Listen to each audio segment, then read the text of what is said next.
Тук сме с Кирил Груйчев, който е главен адвокат на Сдружението Сохит.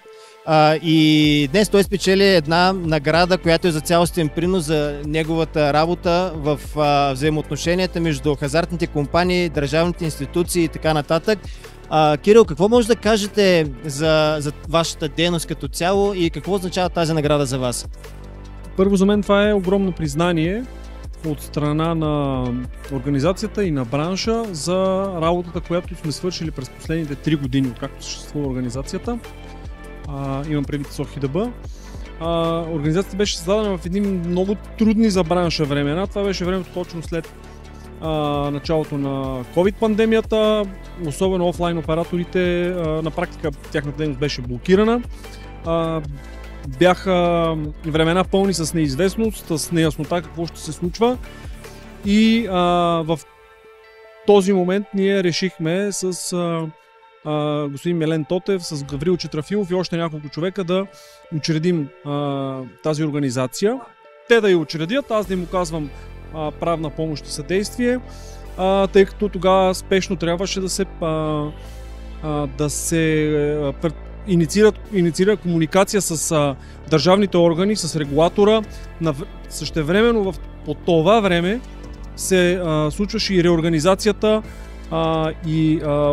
от Държавна комисия по хазарта, надзорен орган на хазартните дейности стана НАП. Това бяха допълнителни неясноти, допълнителни притеснения за организаторите и тогава беше свършена, и в последствие разбира се, тогава беше свършена огромна по обем работа, за да може на практика да се запази офлайн хазарта във вид близък до вида, в който тогава съществуваше. Намирам тази награда признание за упоритостта и желанието да отстояват собствените си интереси на всички организатори на хазартни игри и изобщо всички участници в този бранш. Така че тя не е само моя, да, аз съм лицето, аз им помагам, но действително те са хората, които полагат необходимите усилия, за да защитят своите интереси, ангажирайки ме. Така че това мога да кажа. Вие наистина навлязахте в тази сфера на дейност в един много динамичен период, в който Държавна комисия за хазарта беше закрита, НАП пое юздите, така да се каже, на хазарта.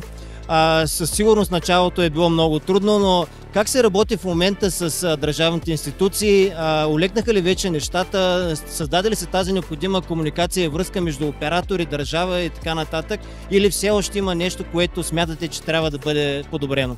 Винаги има какво да бъде подобрявано в комуникацията и в отношенията между бизнеса и държавата, но смятам, че когато държавата вижда в свое лице едно обединение на толкова много компании, които отстояват своите интереси, държавата, как да кажа, държавата се съобразява, вижда срещу себе си хора, които са наясно с това, което правят, какво правят, по един грамотен начин отстояват своите интереси.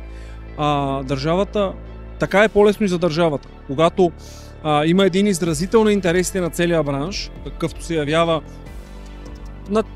на членовете, така да кажем, да не звучи много претенциозно на целия бранш, но на членовете на организацията, на държавата ни се налага да комуникира с 100 компании. Държавата е наясно, че когато има отправено някакво искане или изявление от страна на организацията, това е волята на всички нейни членове, която е изразена чрез управителните й органи.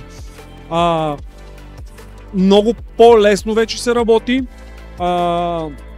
Има детайли, които следва да бъдат изчистени, но към момента нещата, според мен, са навлезли в едно русло.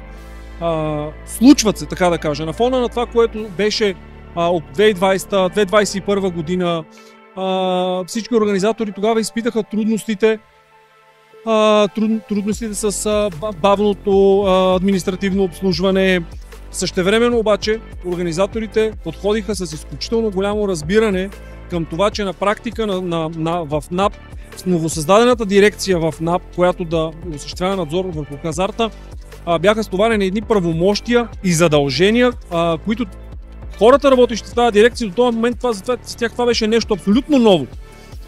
Ние подлагахме с необходимото разбиране, за да могат те да навлязат в работата, правеха се необходимите компромиси, помагахме си и мисля, че към момента нещата са доста по-добре, отколкото тогава.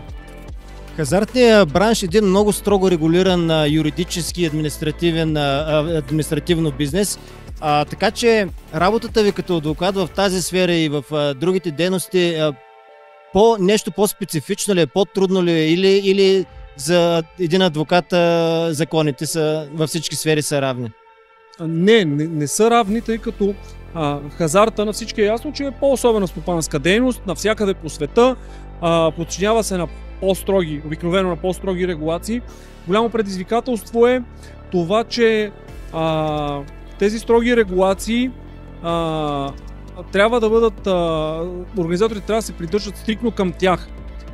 И за разлика от други браншове, в които, да речем, ако ти не изпълниш дадено твое задължение, може да бъдеш глобен, за голяма част от нарушенията и неизпълненията на задълженията на един организатор, той на практика може да бъде лишен от възможността да извършва тази дейност. И то не само самата компания, а всички свързани с нея лица.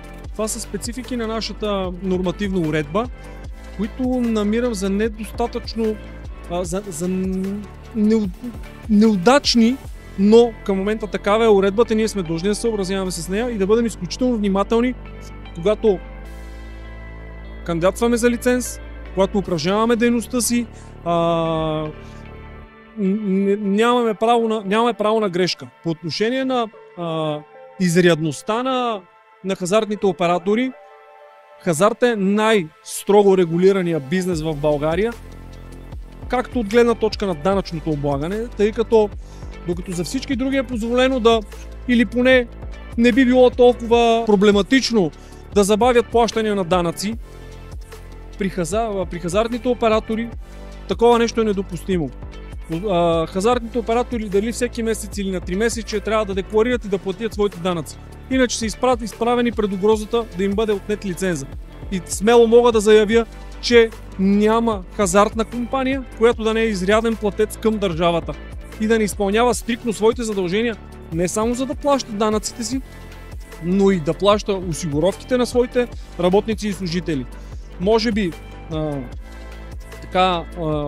друга специфика на хазартната дейност е, че на практика е невъзможно хазартен оператор да има задължение над 5000 лева към държавата. Има ли такова задължение, неговия лиценз бива отнет. Какви са вашите виждания за следващата година? Какви са вашите очаквания от позицията на адвокат? Планира се като че ли промяна отново в закона за хазарта? Какви са вашите очаквания? Да, такава промяна беше инициирана от Министерството на финансите. Проведоха се 2 срещи на работната група, в която участвам, по обсъждане на планираните промени. Смятам, че в диалога с Министерството на финансите успяхме да ги убедим, че голяма част от направените от тях предложения са неудачни. До голяма степен те бяха смекчени, но ни остава още доста работа, за да стигнем до редакция на закона, която да удовлетворява както нас, така и държавата. Неминуемо ние сме съгласни, че са необходими определени промени, като надявам се работата на работната група да бъде възобновена и да стигнем до крайен вариант на предложение на проект на закона, който да бъде гласуван в Народното събрание и да ни удовлетвори както нас, така и държавата. Може ли да отличите някой от вашите случаи, нещо като или ваш принос като най-голям успех за изминалата година? Какво може да отличите над останалото? Конкретно за изминалата година, като че ли няма нещо конкретно, тъй като през изминалата година настъпваха резултатите от работа, която беше започната предходните години, като делата, които заведохме от организаторите срещу НАП за връщане на дължимо внесени държавни такси. Но като че ли най-интересните, най-значимите Случаи бяха във времената преди 2023 година. Тогава инициирахме промени, предложихме промени в закона за хазарта, които облегчиха положението на хазартните оператори в случаи, в които те са принудени да затворят своите игрални зали. Беше редуциран данъка, т.е. тогава да бъде плащан данък само за времето, за което са работили. Миналата година, всъщност началото на тази година, се проведоха работни срещи в съвета за саморегулация, като предмет на разглеждане беше рекламата в хазарта, която стана доста така щекотлива тема в обществото в края на 2022, когато беше световното първенство по футбол и се породи някакво обществено недоволство срещу рекламите, които бяха излъчвани по телевизията на хазартни оператори. Тогава всички хазартни оператори, и офлайн, и онлайн, проведохме такава среща в съвета за саморегулация. Изработиха се правила за саморегулация и самите хазартни оператори ги спазват и е на лице желаното ограничаване на рекламата. Добре, желая ви успех с дейността и дано да се намират най-добрите условия за правене на бизнес в България. И вие бъдете все така отличници в работа, която вършите.